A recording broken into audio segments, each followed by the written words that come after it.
আসলাম, আবার ওই দিক দিয়ে ওই পথেই ফিরে আসলাম। ফিরে এসে আমি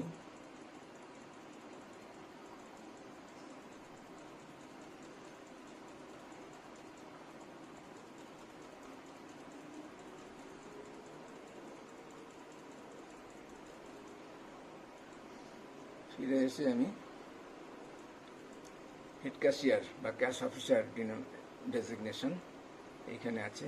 এইখানে রুম, এই বাঁদিকে দরজা আছে, ওইখানে রুমে ক্যাশ অফিসার বসে। সঙ্গে সঙ্গে ক্যাশ অফিসারকে জানাতে গেলাম, উনি পুরো ক্যাশ ডিপার্টমেন্টের ইনচার্জ। এই ছেলেরা বুঝতে পেরেছে, আমি বলতে বলতে রেখেছি টাকা শর্ট আছে 53,000। ও চলে এসছে।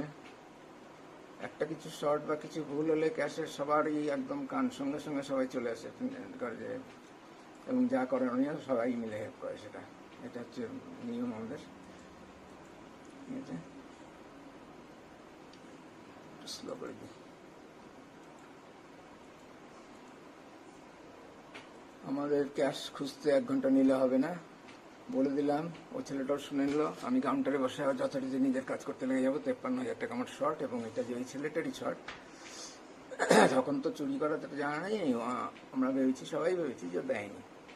এরপরে ডিটেক্ট হওয়ার পর ওকে ফোন করা হবে, এবং হামেশাই হয় যে ক্যাশ জমা দিতে আসে, সে ভুল করে না দিয়ে চলে যায়, অথবা আমরা ভুল করে চাই না এবং সে চলে যায়। তখন ফোন করলেই সঙ্গে সঙ্গে চেক করে দেখে যে হ্যাঁ আছে, টাকাটা দেয়নি, এসে দিয়ে